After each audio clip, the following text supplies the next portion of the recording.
The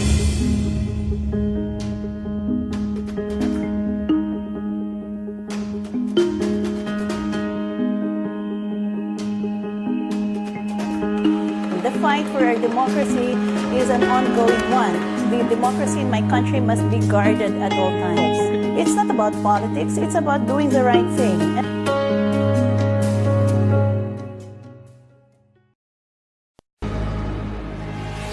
Welcome to Hard Talk. I'm Stephen Sacker. Rodrigo Duterte has been president of the Philippines for 2 years. His war on drugs has cost thousands of lives. His human rights record has attracted international condemnation and prompted charges of authoritarianism. And yet, he has an approval rating unheard of in most democracies. My guest today was, till last month, Chief Justice of the Philippines. Maria Lourdes Sereno was removed from the Supreme Court by her fellow justices.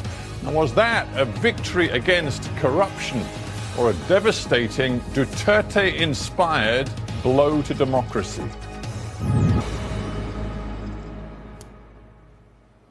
Maria Lourdes Sereno in Manila. Welcome to Hard Talk. Hello. Hi, Stephen. I'm glad to be with you. Well, it's a pleasure to have you on the program. I am mindful that just a month or so ago, you were the Chief Justice of the Philippines Supreme Court. Now you are removed from the court, and you are perhaps the most polarizing individual in your country today. Are you relishing being in the political spotlight? To the contrary, Stephen, there is nothing to really be joyful about my situation. But what is happening right now with respect to my countrymen is that they are finding their voices now. And because my situation highlighted many of the structural problems in my country, especially in the area of justice, people are saying that there should be greater accountability from every public official. And that means a great deal for the fight for democracy in my country, Stephen. So that's the bright spot there. Well, interesting you put it like that, and I would say that your case has certainly brought the judicial system in the Philippines under very close scrutiny. So let's go back to basics and start at the very beginning. Do you think it is credible to talk about a truly independent judiciary in the Philippines? I think in the present context, this president came in very strongly, attacking many institutions. The attack on the judiciary was preceded by or simultaneously carried out with attacks on different institutions. You could see that first he laid out the basic premise that during his time as a prosecutor, he was used to planting evidence and sowing intrigue. So I think that resonates very well with what has been happening to some of our supposedly independent institutions. You could see this in the Energy Regulatory Commission, in the Commission on Higher Education, in the Commission on Elections, in the judiciary, and he also attacked the Commission on Human Rights and the Ombudsman. So these relentless attacks basically fit in a pattern of trying to weaken democratic institutions. You say I've always stayed away from politics. You clearly didn't always stay away from politics. I'm just looking at several public pronouncements you made after Mr. Aquino was replaced by President Duterte. Announcements and public comments which many in the Philippines took as directly critical of President Duterte and his strategy. For example, in his war, his crackdown on drugs criminals, you went out in public with your concern about the way in which lists were being published of judges, senior police people, senior security officials who were suspected of involvement in the drugs trade. Why did you decide, as a judge, to make such public comments? You know, it's not a political statement at all, Stephen. To the contrary, it just was a very diplomatic reminder that every official is bound to observe the constitutional guarantees of due process. I had a judiciary that I was leading. I must make sure that in the face of a very strong presidency, the Chief Justice will weigh in and say, Please, Mr. President, do not treat the judiciary this way.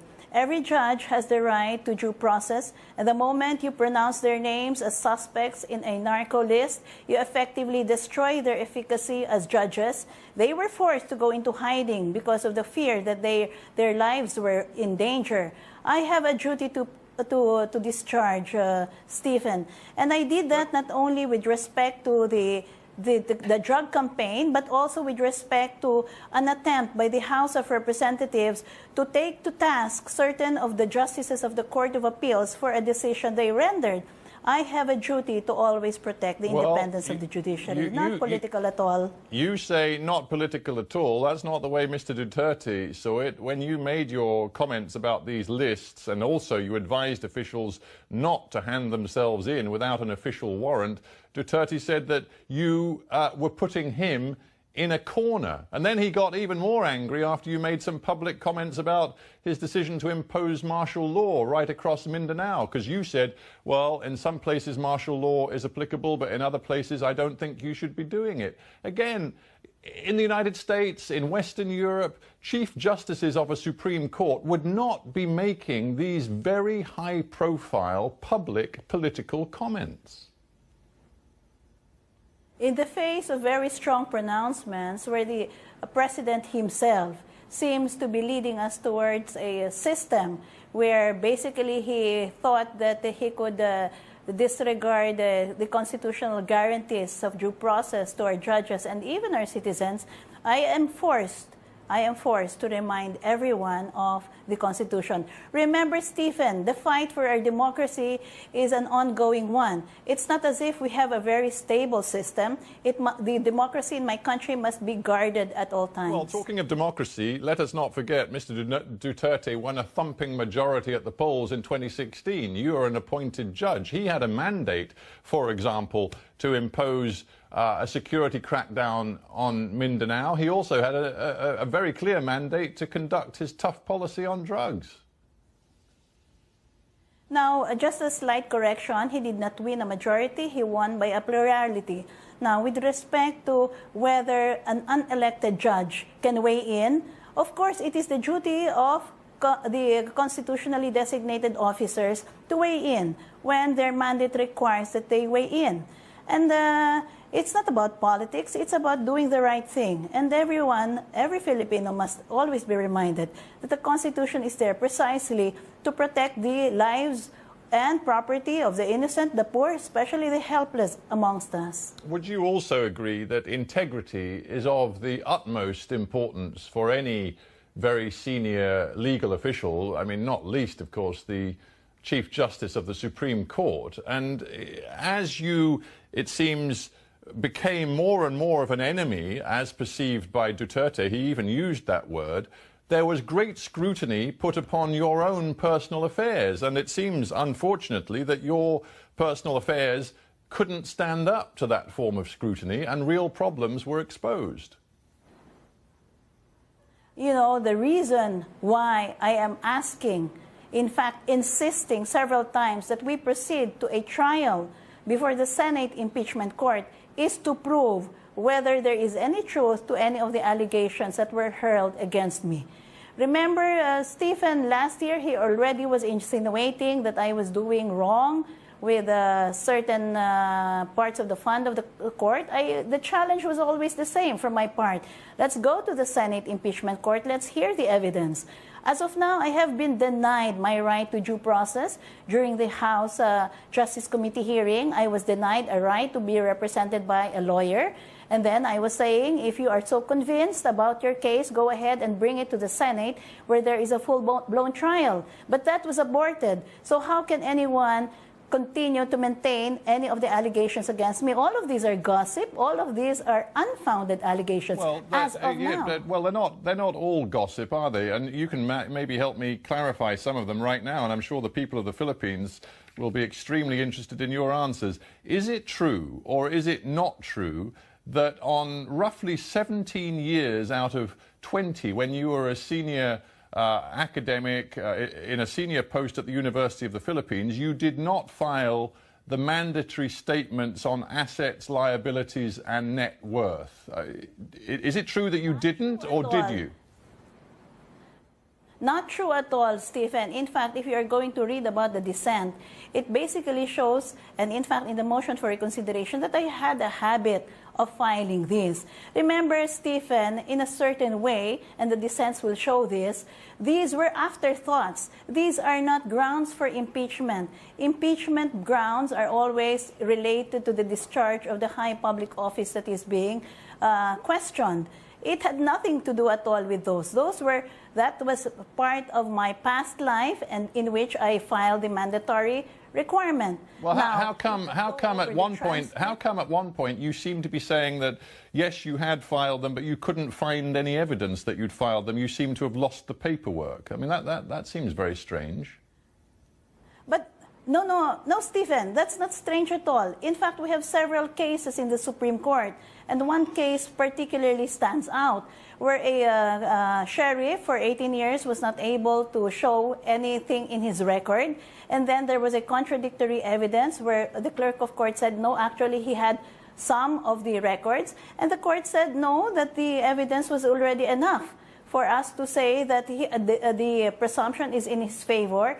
There was no positive evidence brought forward about his filing. Okay, well, clearly this is highly detailed, and as you say, this has never been tested in an impeachment trial in the Senate. But what I do want to just ask you before we move off the detail to broader points is this extravagant and lavish lifestyle that the government has accused you of conducting, including the purchase of a special Toyota Land Cruiser because you didn't like the official car that you were provided with because it wasn't grand enough, and your tendency to enjoy business travel and lavish hotels. Are you telling me there's no truth to any of this at all? No truth. So you don't have a Toyota Land Cruiser when you were Chief Justice? Okay, Stephen. No, Stephen. Yeah, Stephen, the rules say that whatever security vehicle the president is entitled to, I am entitled to. It got full court approval, so that's the end of it.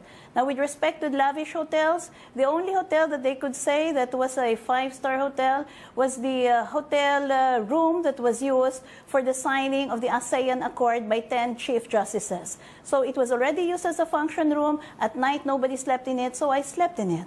So that doesn't amount to much, Stephen, and we got it at a very good, huge block discount. And the third, with respect to business travel, of course, business travel, Stephen, is de rigueur for someone who is entitled to the same accommodations, because my position is already considered as one of the 5 highest offices in the country. Yeah, all right. Well, I'm sure the Filipino people will be glad that you got a special discount on your 5-star hotel. So let's not go into that anymore. But let's get to the nub of the issue. And the nub of the issue is this, that when push came to shove, never mind the impeachment process in the legislature, in the end, your fellow justices on the Supreme Court clearly lost confidence in you, because when the Solicitor General of the Philippines filed the Quo Warranto petition against you, 8, that is a majority of your fellow justices on the Supreme Court, decided that you were disqualified, that you simply were not legitimate in your post as Chief Justice. Now, you talk about the independence of the judiciary. These were your fellow judges who totally lost confidence in you. Stephen, there is only one way of removing an impeachable official. That is the impeachment court. That's the Senate. No, please, answer my question. Answer my question. Yeah. My question is this. The truth is, you lost the confidence of your fellow justices. That surely disqualifies you from being an effective Chief Justice of the Philippines. Now, Stephen, if you are going to go and look at the points I said in the motion for reconsideration, 5 of those justices, among the 8, testified against me.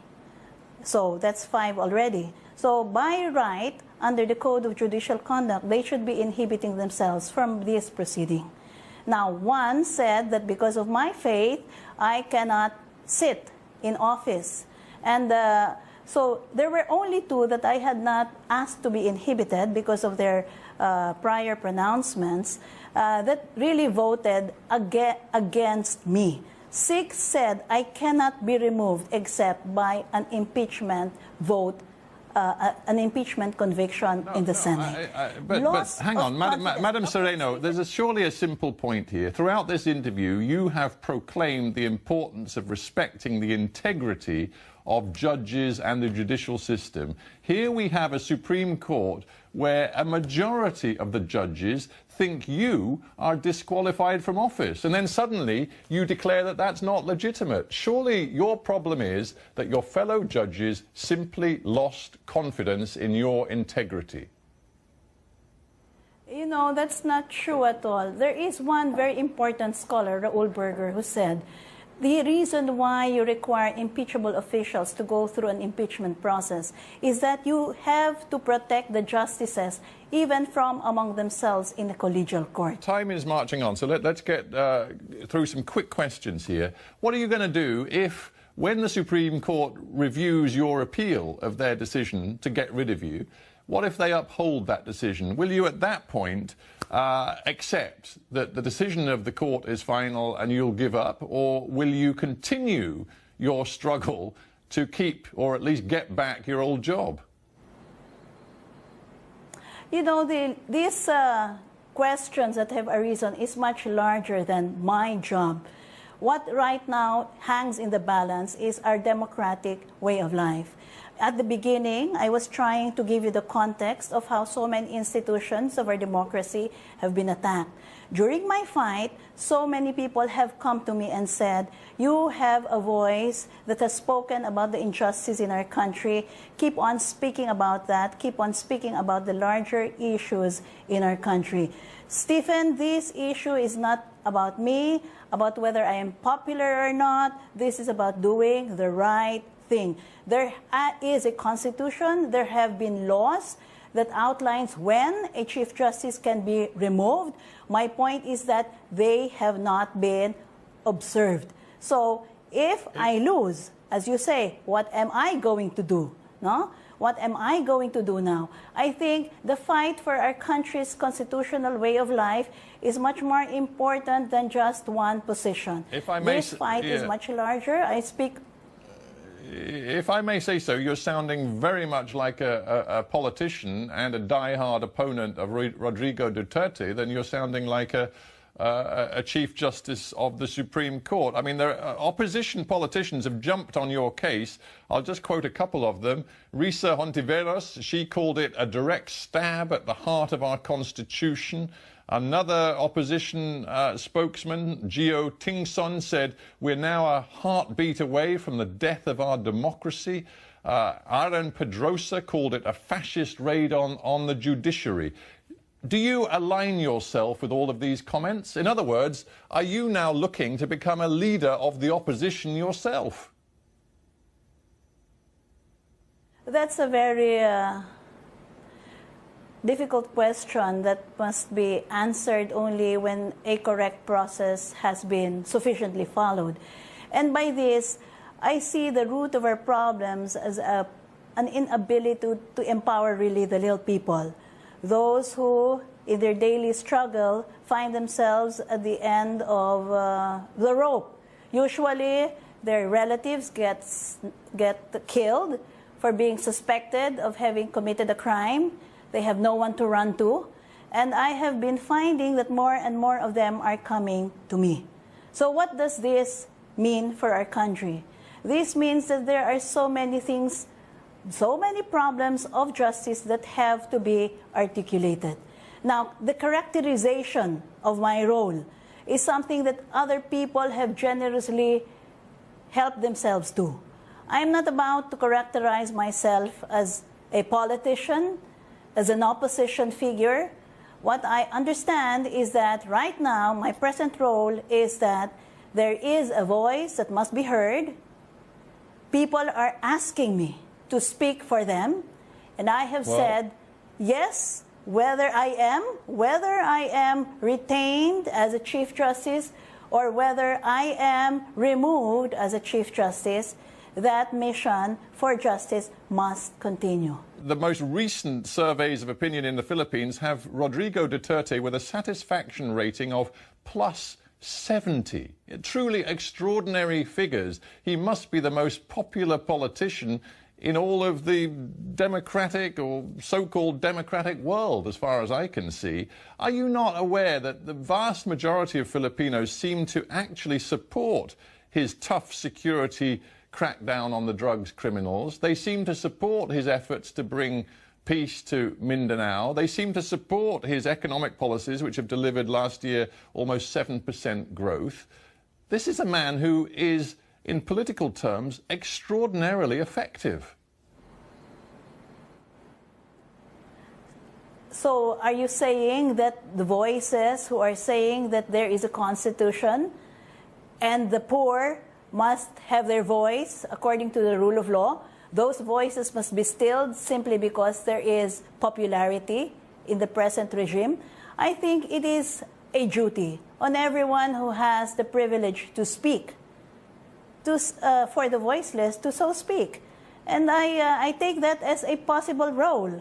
Now, whether you say that I am sounding like a politician or not, well, I don't put too much weight on that point. But what I know is that there is work that must be done to help our people. Yeah, I don't, for 1 second, mean to belittle the very serious questions there are about President Duterte's adherence to human rights law and to the basic norms of behavior. I think that's a very important debate, but I would just say to you that Duterte has been welcomed to the American White House. The Philippines is still regarded as a partner by the European Union, who offer the Philippines economic assistance. You look at the international reputation of the Philippines today, and yes, there are grave concerns about human rights, but still, most countries appear to believe that the Philippines is heading in the right direction.